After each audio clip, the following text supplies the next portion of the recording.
Assalamualaikum warahmatullahi wabarakatuh. Bismillahirrahmanirrahim. Rabbi shrah li sadri wa yassir li amri wa hlul 'uqdatam min lisani yafqahu qawli wa shalli wa sallim wa barik ala habibika Mustafa Muhammadin wa ala alihi wa sahbihi ajmain. Amma ba'du. Paham takfiri yang memudahkan mengkafirkan orang lain itu paham yang salah. Karena itu bahaya. Terus bahaya kedua secara fikih. Secara fikih itu nanti repot. Kalau nanti di salah satu seminar itu sudah mau zuhur, ketemu satu narasumber yang gampang mengkafirkan orang. Itu separuh masjid, kebetulan mereka banyak bisa ngaji itu terus nggak sholat zuhur. Nggak sholat zuhur. Tanya sama mereka, lu kok nggak sholat zuhur ini sudah masuk waktu? Kan sholat hanya wajib untuk orang muslim, kita akan kafir. Ya karena dikafirkan tadi kan, kalau kita akan dikafirkan. Akhirnya gak kafir, sholat. Efek dari mazhab itu panjang. Kalau betul paham mereka itu betul, berarti yang sudah kafir, orang kafir itu wajib sholat. Enggak kan? Itu malah panjang kan, karena terus menjadikan orang Islam tidak nopo, tidak sholat. Nanti ke masjid tidak boleh, orang kafir nggak boleh masuk masjid. Itu efek fikihnya panjang. Jadi kalau suwon mazhab Abil Hasan Asyadzili itu dipegang. Nah itu mazhab beliau itu implementasinya di dalam kitab Hikam. Karena Hikam itu putu murid yang paling bisa mengimplementasikan, menjelaskan cara pandang mazhab Abil Hasan Asyadzili sing dados torikoh Asyadzili. Terus ketiga, itu cara pandang itu detail. Detail itu jelimet. Mesti sampean ora kepikiran. Misalnya begini. Ketika ada orang salah jenengan marah, itu sebenarnya karena salahnya apa karena hal yang lain? Normalnya orang itu berpikir karena salahnya. Itu keliru cara mazhab Hasan.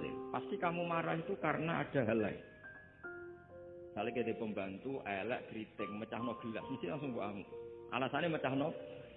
Saya nak sing mecahno iku wong ayu, kowe iso ngamuk. Kowe iso ngamuk wong ayu. Mecahno gelas lah. Gelas lemari itu mari gelas. Sama. Kamu janjian sama orang wongnya nyulayani janji, mesti mbok maki-maki. Katanya jam 10 kok udah datang gini-gini. Nah.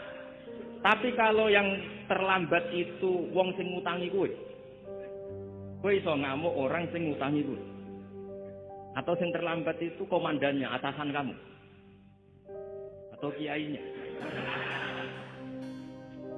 Artinya gini, ketika kamu marah atas nama terlambat, itu sebetulnya karena terlambat atau karena hal lain.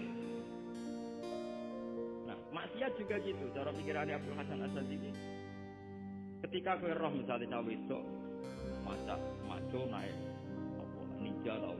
Di kowe darane kok semput suwuk. Tapi nak dikandani, niku putune jenengan. Mesti langsung, ya Allah jenengan sepunten ya. Jadi sebenarnya kita kebencian sama orang lain itu karena kebetulan itu tidak keluarga kita. Coba kalau itu keluarga, pasti kita mikir ulang. Gue gedeng mau merasa sholat, mesti sebabnya dua. Satu tidak sholat, dua kebetulan itu udah anak kamu. Kalau itu anak kamu pasti istighfar berhari-hari untuk dimaafkan Allah. Bukan maksudmu. Tapi kalau orang lain gue, pertanyaannya sebetulnya kamu benci itu karena tidak sholatnya apa karena plus dia tidak anak kamu? Itu pikirannya Abil Hasan Kowe ngamuk itu gelas pecah itu perkara itu pecah gelas apa plus yang mecahno elek. Nah itu pecundang kita, itu cara pikiran Abil Hasan. Kita ini pecundang. Pecundang itu enggak fair. Apa? Betul fair. Nah itu terus beliau diantaranya punya cerita Nabi Ibrahim itu pernah diangkat ke Allah di alam malakut. Di alam malakut kemudian ini ada di kitab Hikam juz 2 halaman 4 yang di bab ini yang saya baca. Nabi Ibrahim itu diangkat di alam malakut karena beliau seorang nabi melihat orang maksiat, ditanya sama Allah, ya Allah itu orang-orang maksiat itu makan dari rezekimu, menempati bumimu dan semua fasilitas yang kau bikin. Lalu menurut kamu gimana Ibrahim? Ya bunuh saja, matikan saja. Sama Allah dituruti. Melihat lagi ada maksiat yang berbeda, selalu Nabi Ibrahim usul itu dimatikan. Jadi Ibrahim pernah jadi garis keras lagi, keras sekali. Lalu suatu saat Nabi Ibrahim itu disuruh nyembelih Ismail. Disuruh nyembelih apa? Baru disuruh nyembelih Ismail, Nabi Ibrahim tanya, ini anak saya ya Allah, ini samratu fuadi, ini buah hati saya, kenapa engkau nyuruh menyembelih? Darah ngetikane pangeran, apa kamu tidak ingat ketika tak angkat di alam malakut beberapa hambaku kamu usul supaya tak bunuh. Cara Jawa ini, cara Jepang ini rasa rasane dadi aku. Aku itu pangeran sing gawe aku enak wae usul-usul kon mateni. Saiki gentenan, saiki anak sembelih. Rumang sama udah di pangeran gak sayang kok. Kita jajane nabi ku kon dakwah ora kon mateni. Nabi Ibrahim nangis. Nah inilah perbandingan bagi kita. Sebenarnya saat kita benci maksiat, itu sebetulnya di hati kita itu tidak hanya maksiat. Kita ada fairnya. Plus itu ada orang yang terkait dengan kita. Jika misalnya mau wangkel, penyanyi sumpiye mau wangkel. Suatu saat penyanyi itu aku, masa gue belum jadi bojomu, hilang mangkelmu. Jadi pecundang, kita ini sebenarnya pecundang. Nah, syukur-syukur memang makom kamu sudah tinggi. Memang benar-benar benci karena maksiat. Paribasane wayu gelembok rapi tetap mangkel. Tapi saya tidak yakin. Soleh-soleh seperti ini imannya sampai seperti itu tidak yakin. Dan saya kalau yakin begitu berarti keyakinan salah itu salah dan bodoh itu. Karena itu nggak terbukti. Jadi makanya kalau suwon kita ini hidup harus insaf. Nah kira dia duit itu yo mangkel tenan loro tenan. Terus bojomu mbok kon sabar pas kowe ra ngekeki duit. Iku yo ora fair. Wis ben ngamuk. Satu kelihatan cerdas. Memang kondisi enggak punya uang itu harus ditanggapi dengan marah. Mosok diapresiasi. Pinter Mas kowe saiki dadi wong zuhud. Wah, ya ribet kan. Wes jos Mas sampean saiki ra di duit, sampean dadi wong zuhud, wong waro. Tapi harus mati bareng saiki. Jadi sebetulnya Allah bikin emosi itu andikan boleh dibahasakan wis dipikir. Walau la taqwa inna taqadhum bi ba'd lafaz tadil. Jadi bumi ini sebaiknya itu diisi dengan sekian perbedaan. Tapi tidak konflik, perbedaan dengan konflik itu beda. Saya ulang lagi, bumi ini sebaiknya diisi dari sekian apa? Perbedaan. Karena justru itu bagus. Saya itu berkali-kali bilang, andaikan tidak ada pikiran kedua, ini dunia ini sudah rusak. Harus ada pikiran kedua. Misalnya ono wong kok terlalu apik mbek kanca, mesti bojone sambat wong kok men ngopi mbek kancane ra tau ngopi mbek bojone. Tapi kalau ngopi mbek bojone terus, mesti kancane sing sambat. Wah, jok rabi lali kanca. Ribet. Manusia itu ribet. Kados kula dugi mriki ini hormat Gus Maksud. Dia mungkin untuk ganjaran. Tapi untuk dosa sithik-sithik tinggal pondok. Jadi ya sudah. Ya mau tidak mau karena memang hidup itu tidak banyak pilihan. Ada orang sering ibadah di masjid sholat itu ya bagus. Tapi dia pasti tidak baik dalam sistem sosial. Umpama wong soleh kabeh ning masjid itu donya akeh sing mati. Karena tidak ada tim SAR paling murah. Loh iya kan, wong kecelakaan itu penolong pertama itu orang yang di masjid apa sing tukang dalan-dalan. Artinya sing masjid itikaf mesti ra duwe ganjaran nulung wong kecelakaan. Artinya ada kebaikan yang pasti nggak bisa dilakukan orang yang sedang di andai kan yang di jalan itu orang-orang soleh itu wah dunia sebaldatun thayyibatu wa rabbun. Iya betul. Nabi pernah ditanya sahabat, ya Rasulullah kita ini senengane ngegeng di jalan.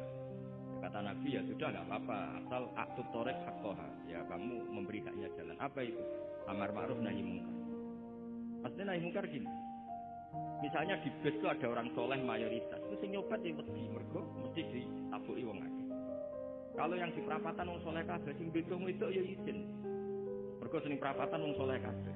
Masalah iki ra soleh kabeh, kemarin ribet kan gak soleh kabeh.